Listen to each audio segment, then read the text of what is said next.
As always, guys, I want to thank you for covering our team, especially here on a holiday weekend. But, there's a lot of guys downstairs that are hurting. We ran out of gas. I thought we could maybe squeeze one more before the break, but we had too many guys. Some guys just couldn't play. And then we had a lot of guys that were playing that, maybe they were 70%, but they were gutting it out. And some of them couldn't continue, some of them could. But at the end of the day, that's part of our development, to build the depth. I keep talking about the pipeline, and to build the depth that when you lose people, you can still operate at or close to the same level. And we just, as the season wore on and some of the opponents we were facing every week, it took its toll on us. We got a little unlucky in some of the situations. But, you never know what you're lucky in either, do you? You just know what happens to you. So we need to heal. But very disappointed about today, but very encouraged about our team. I sat Friday in the afternoon by myself and just a couple games are on and stuff and working on my own stuff, and really grateful that we get the opportunity to continue to play for another month. There's a lot of historic blue blood programs that are done this weekend. They're calling it quits. We get to develop, and it's huge. So I'm excited about that. I was really happy for Kyle Monungai to go over 1,000 yards, and I guess he ended up being the Big Ten rushing leader in the regular season, which what a feat that is for him. There were some guys who stepped up. The guys, I think DJ stepped in there, and I don't know without watching the tape, but he sure flashed a little bit. But what comes last is consistency, right? When you build depth, consistency is what comes last. And we just couldn't quite get it done today. And it's on me. It is totally on me as the head coach. I have to build maybe differently. I have to make sure that we don't. But, I thought that we did as much as we could to protect the team and their health and all those things. I'll re-examine everything. But it just felt like we were a little bit with one hand behind our back. But that's the way it goes. And we will get ready. We'll heal. We'll practice. We'll develop our young guys. We'll get our older guys that are bumped up, get them healed, and then get them into their practice. And we'll get ready for a great bowl opponent, whoever that is, and a great opportunity for our guys to go to a bowl game for the first time as a bowl-eligible team and not a substitute. And this has got to become what we do at Rutgers and just keep going up that ladder. So let's get into the game. I'll answer any questions I can, but we got a lot to be grateful for. You always talk about the importance of having grown men in your program. Can you just talk about this bunch and the last home game with these guys? That's what's sad for me. I really wanted them to be able to sing with their teammates on the field and as winners in their last home game. We had a pretty good home season. It's fun to win at home, right? Fans love it, and we had a great turnout today for a holiday weekend. I thought the student section was outstanding for a break. The kids aren't even in school, but that's what hurts the most is those seniors don't get to have that memory of their last win being their last game in SHI Stadium. But as I just got done sharing with them, in life, right, when you have unfulfilled expectations, it's frustrating. And it can do one of two things. It can either make you get frustrated and do something that you wouldn't do normally, or it can drive you to focus even harder. And I'm confident that that's what it'll do with our team and our staff and myself, is it'll drive us to focus even more acutely.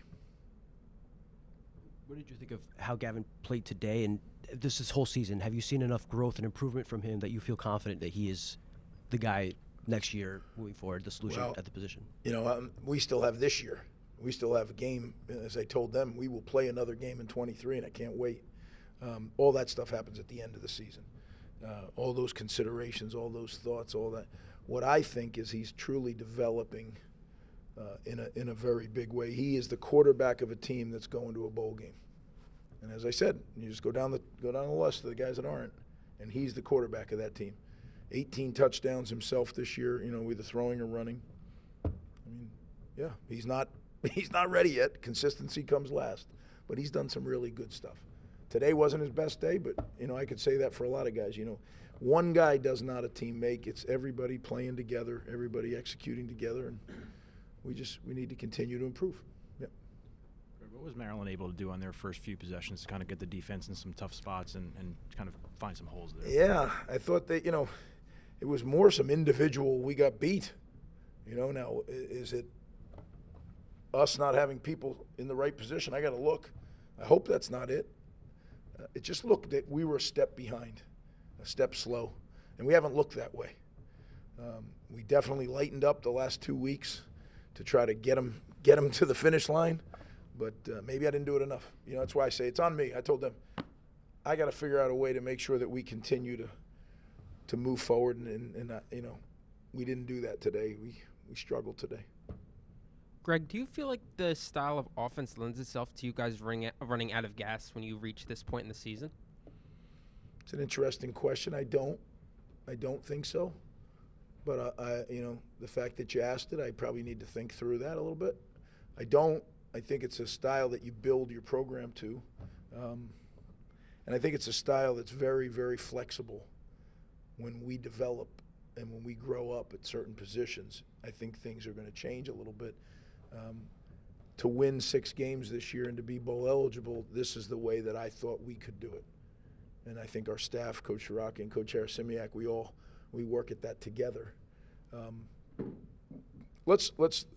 failed to do this, and I never do, and I'm ashamed that I did it. Let's talk about the team that won the game, because they certainly deserve our respect. I mean, number 3, I guess he's the all-time passer in the Big Ten after today, so he's done this to more than just us. He's a really good player. They played well, and my hat's off to them. I should have said that at the beginning. Greg, obviously a lot's going to happen before you guys get in the field again, with the portal opening, recruiting, all that stuff happening. Just curious if this loss on top of the 3 before make it any harder to navigate those choppy waters at the end of the year. You never know, Steve. I mean, you're dealing with individuals, so it's all what those individuals think. I can't get inside their head. I know what I know. I know where we're headed. I know where this program's headed, and I think no one can explain it better than I can, because I live it every waking moment, and I'm confident that what we'll do in recruiting, we got a great recruiting class right now that I love, and again, it's ranked well, but that's not why I love it. I love it because the kids, the guys that we have, we will go into the portal and we will try to secure some more guys, and that you know it, I know it, NIL's part of that, right? If we don't have the firepower to do that, it'll be harder. So I'm working on that constantly. Yeah, there's a lot that'll go on this month. There's a lot that'll go on. I got to get to bed tonight because I got a day tomorrow of planning out the next month. Rather than do it this week, because I was tempted, I wanted to put every ounce of my energy into Maryland. I know it might not have shown, but that's what I did. And we just wasn't quite good enough. But now tomorrow, I'll get up early, and we got a lot of planning to do, both recruiting, visiting, our own players, guys that are considered in the National Football League, portal, and then a bowl schedule once we know who and when we're playing. We know the range of dates, so that's all I will go by, is set up a few different schedules depending. Greg, what is it about Maryland that makes it such a difficult matchup for Rutgers? Yeah, I thought about that at one point in the fourth quarter, when probably right when they scored the last touchdown. I say, you know what? We just didn't match up today. I don't know if it's maybe because we play them last. And maybe, I don't know, I don't want to spend too much time thinking about it on the field. But when you're there and it's the last 3 minutes and the game is out of reach, a lot of things go through your head. We've been beat up at the end of all the seasons, but every team is to a degree.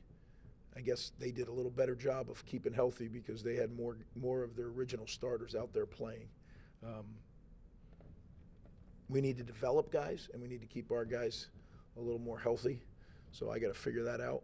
But I think more good players that are developed, not young, more good players that are developed in the pipeline, that lends to being a better team at the end of the season. So we'll get there. But yeah, maybe it's the end. I don't know. I think number 3 has something to do with it too, right? Coach, although, today didn't go your way, just positively, what can you say about this defense? They came out, give up 4 in the first quarter, but ultimately they end up only giving 2 for the rest of the game. What can you say about them? Yeah, the defense, it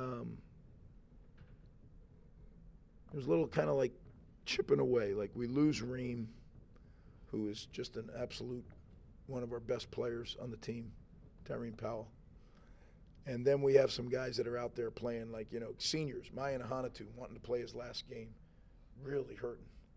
Deion Jennings, what he did today, and I don't know how long he went because I lost track, but the fact that that kid even played today, so much respect. He is a legitimate tough guy. He wanted to play his final game in SHI Stadium. Now we got to get those guys well for the bowl game, That's what we got to do. We got to figure out a way to get them well. I know you spoke about the impact of Kyle Monungai in this game, getting 1,000 yards, but what does he mean big picture for this team and looking to the bowl game, but also looking ahead just in terms of being one of those building block players? Well, I just think Kyle's, I've said it before, he had a great season. What do you have today? You had over 100 today, right? Had a great season, had a really solid game today. And when you have one of your hardest workers is one of your most productive players, it's great as a head coach because you can point to that, and he is a leader on the team and he's fully invested in everything we're doing. It's huge for the program's development. Yes, the production is huge, but internally, the building of the culture and the continual development of the culture, guys like he and a bunch of others are what allow us to do that. So, yeah, he's a critical piece. We'll go Tom and then Bobby to finish. Okay. Greg, I know you talked about being disappointed and the lack of depth and running out of gas. But at the beginning of the year, you talked about you've got a full class in. Are you where you want to be, or is that something that's still down the road? What do you mean? I'm not sure I understand a full class in. Well, a full recruiting class, like 4 years worth? Yeah, I don't consider that we have that. I think this 24 class that's going to come will be the last class in the cycle, and then we start pushing them out the other end. When you get hired, you get 11 days to recruit a class, and we had COVID. There's a lot of extenuating circumstances, but even without those extenuating circumstances, I think this 24 class, like I said, who I really am excited to coach, they'll finish out and fill the pipeline, and then we got to grow. We got to develop them. Are you where you want to be, though? Well, you're never where you want to be as a coach, right? You can always recruit a little better. You can always coach a little better. You can develop a little better. But I keep going back to what I just said. It wasn't one of those moments where I was giving it, certainly not doing that. But I said, look at some of these programs that are not playing after tomorrow or after yesterday. And we are playing. And I'm excited about that. I am. We have a great chance to continue to develop. So if I used the words I used downstairs about today, you wouldn't be able to write it.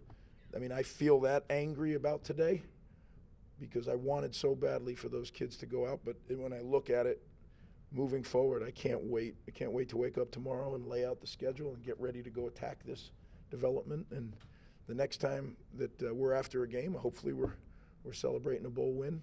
That would make me really happy to send these seniors out as a bowl champion. That's the goal. I know you ruled Johnny Langan out for the season. Can you just talk about losing him, what he's meant to the program, and how tough that might have been? Yeah, Johnny is a warrior. What he did the last 2 weeks, I don't know many people that would do that, especially guys with NFL aspirations. Right? This guy's a legitimate NFL prospect.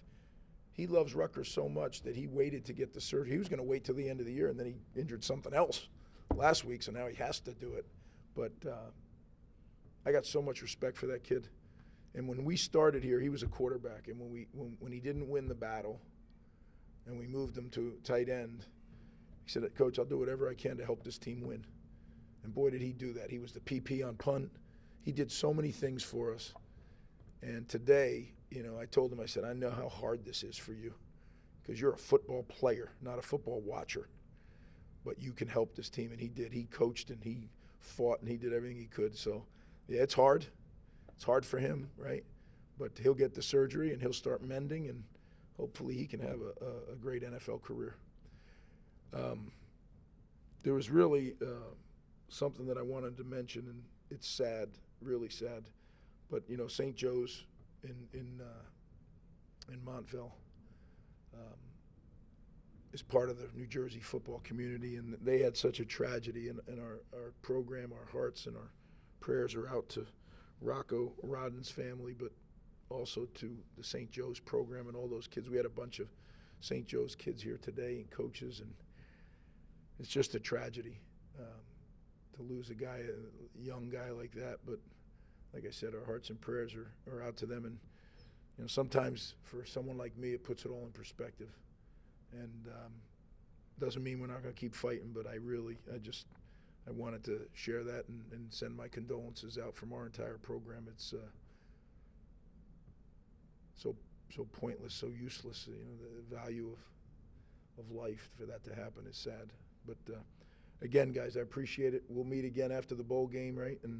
But I really do appreciate the way you cover our team, and it helps. It helps us in our development, the kind of attention that you give us. So thank you.